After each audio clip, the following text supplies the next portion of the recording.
तुलसी कौन थी? तुलसी पौधा पूर्व जन्म से एक लड़की थी जिसका नाम वृंदा था। राक्षस कुल में उसका जन्म हुआ था। बचपन से ही भगवान विष्णु की भक्त थी। बड़े ही प्रेम से भगवान की सेवा पूजा किया करती थी।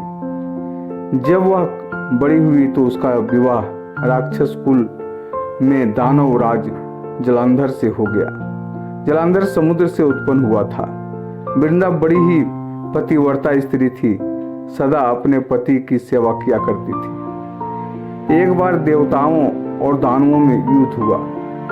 जब जलांधर युद्ध पर जाने लगा तो वृंदा ने कहा, स्वामी, आप युद्ध पर जा रहे हैं। आप जब तक युद्ध में रहेंगे मैं पूजा में बैठकर आपकी जीत के लिए अनुष्ठान करूंगी, और जब तक आप वापस नहीं आ जाते मैं अपना संकल्प नहीं छोड़ूंगी। जलांधर तो युद्ध में चले गए और वृंदा व्रत का संकल्प लेकर पूजा में बैठ गई। उनके व्रत के प्रभाव से देवता भी जलांधर को ना जीत सके। सारे देवता जब हारने लगे तो विष्णु जी के पास गए।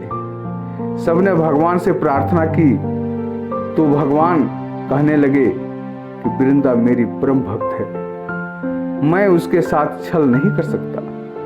फिर देवता बोले, भगवान दूसरा कोई उपाय भी तो नहीं है, अब आप ही हमारी मदद कर सकते हैं। भगवान ने जलंधर का ही रूप रखा और वृंदा के महल में पहुंच गए। जैसे ही वृंदा ने अपने पति को देखा वे तुरंत पूजा में से उठ गई और उनके चरणों को छू लिए। जैसे ही उनका संकल्प टूटा, युद्ध में देवताओं ने जलांधर को मार दिया और उसका सिर काटकर अलग कर दिया।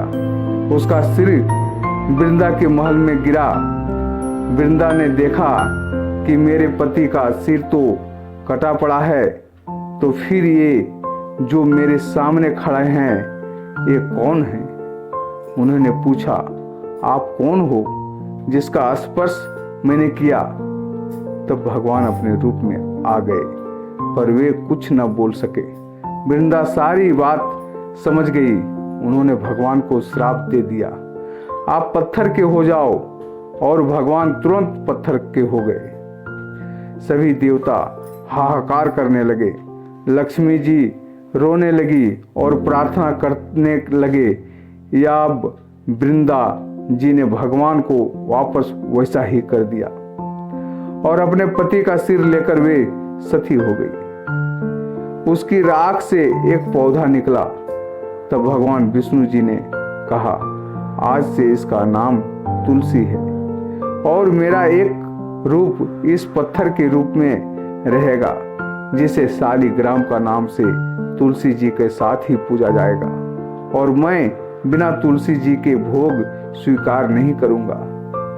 तब से तुलसी जी की पूजा सभी करने लगे और तुलसी जी का विवाह शालिग्राम जी के साथ कार्तिक मास में किया जाता है। देव उठवानी एकादशी के दिन इसे तुलसी विवाह के रूप में मनाया जाता है। इस कथा को कम से कम समझने के लिए आपको इसकी जानकारी देने का हमने प्रयास किया। धन्यवाद साथियों। अगर यह जानकारी आपको अच्छी लगी तो हमारे चैनल को सब्सक्राइब कीजिए, लाइक कीजिए, शेयर कीजिए।